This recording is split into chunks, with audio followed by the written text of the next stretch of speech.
Rise up.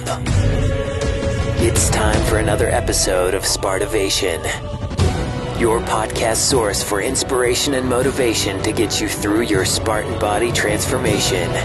Here now is your host, the Spartan Doctore,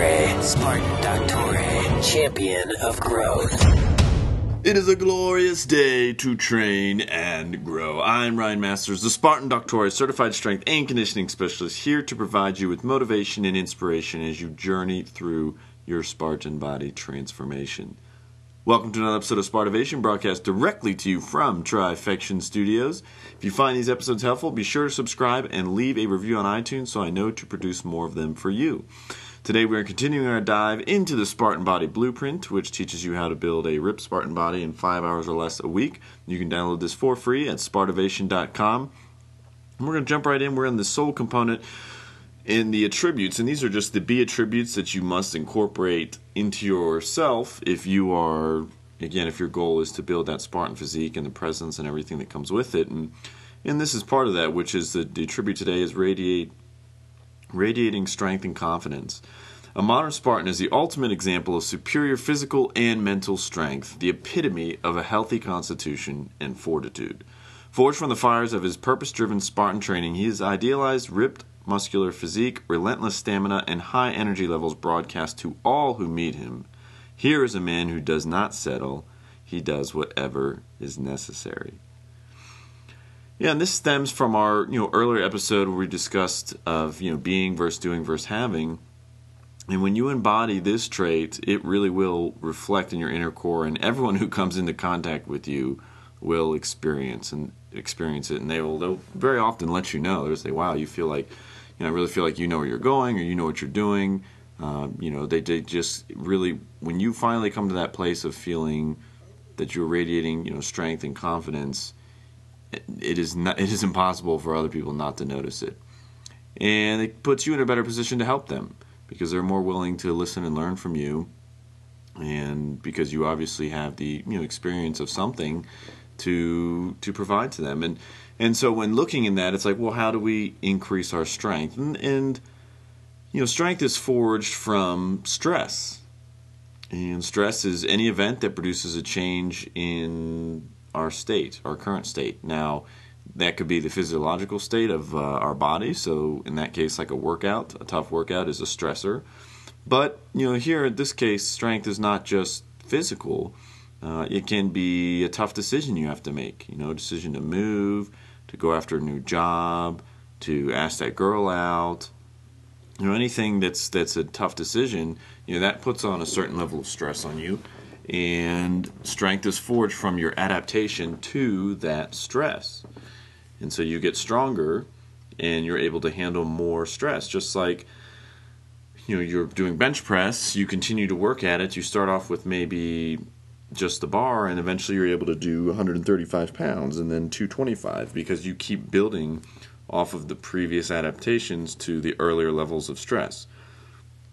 Now, the important thing is that you obviously have to give yourself, you want to find that balance of the right stress, because if you're stressed too much, you're not going to be able to recover. If you just started working out tomorrow and you try and throw 300 pounds on the bench press, that's going to be a quick way to overstress and injure yourself, and that's going to take a long time to recover versus starting smaller and working your way up. So you want to be smart about the stress that you put on yourself.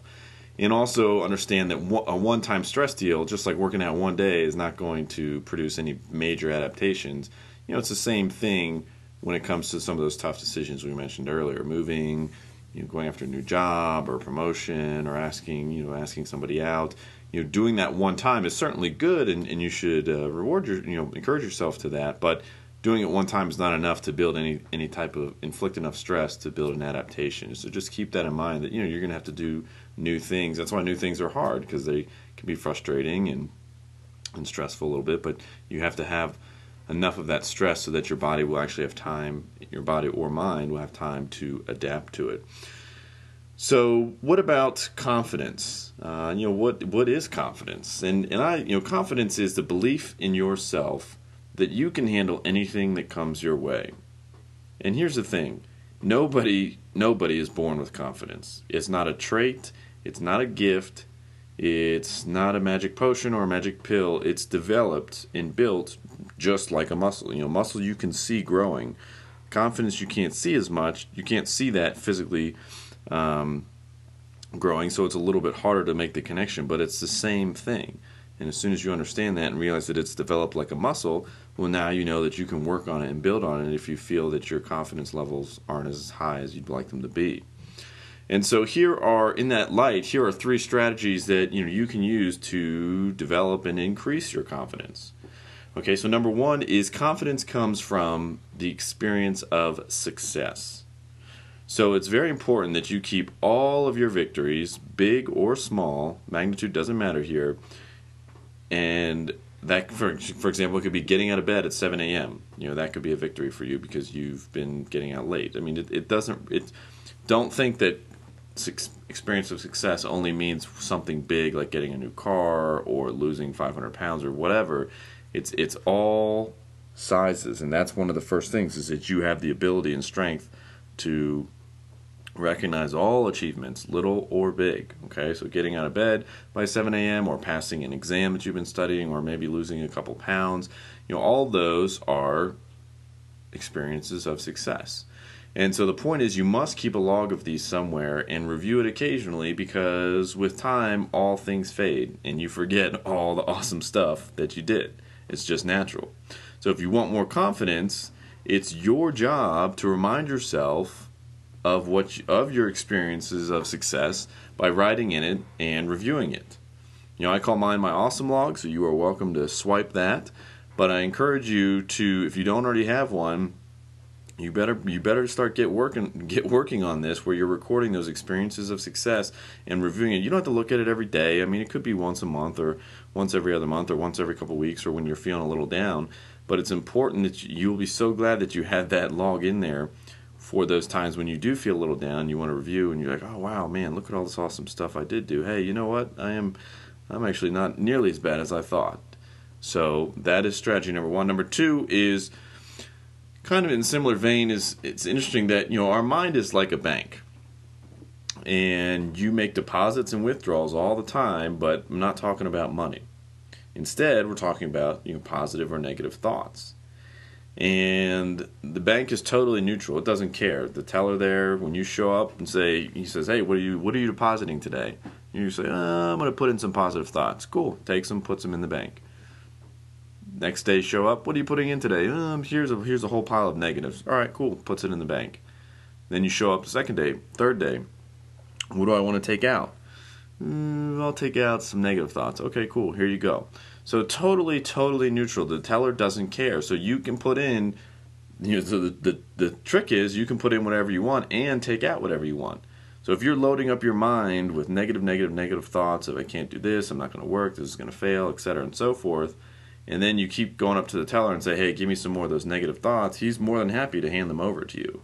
And that's going to become, it's tough because it's such a perpetual cycle that you get stuck in, because you are setting expectations of bad things to happen, and because you set those expectations, the bad things do happen, and then that continues to enforce your expectations. So it really is a crappy loop to get stuck in, but you have to get out of it, and the way to do that is you deposit positive thoughts, and you just say no to the negative thoughts. You can just say, literally, cancel. Say cancel when you start thinking of negative thoughts, or stop, or no, and only put in positive thoughts, and then only take out positive thoughts. There's nothing wrong. Here's another interesting thing. Negative things are no more likely to happen than positive things. It's 50% chance. So for whatever reason, our natural state is to believe more. For some reason, to believe negative stuff is more likely to be true, or more likely to happen. Don't ask me why. That's just the way it is.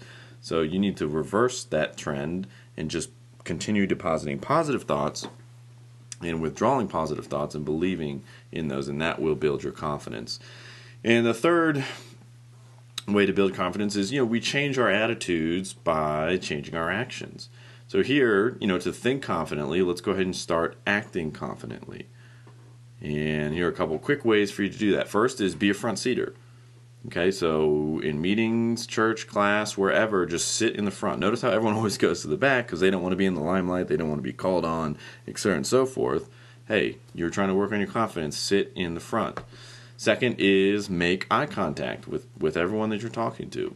You say nothing good about yourself when you don't make eye contact. Here's what it transmits. It transmits to the other person that you feel, and you're essentially saying to them, I feel weak and inferior next to you. That's literally what you're saying.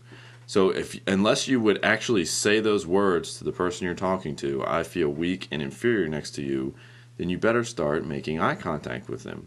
And here's the thing, not only is that going to increase your confidence, but it's going to win you the confidence of the people you're talking to as well, because they'll say, oh, okay, this guy's not trying to hide anything, he's open and authentic, he's confident in himself, okay, we can have a good conversation here.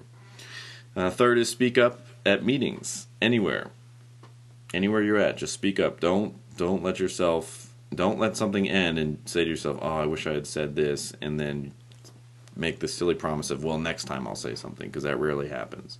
So speak up more often. And the last one is, hey, smile big. It makes a big difference. Again, we're looking at what actions can we change that will change our thinking, and smiling big has been proven over and over again to not only increase you with happy thoughts, but just help you act more confidently. So practice these strategies and watch your confidence levels soar. You may want to listen to this again, write them down, and so you can start incorporating them. But no matter how confident you may or may not feel today, always remember, never retreat, never surrender, and keep moving forward.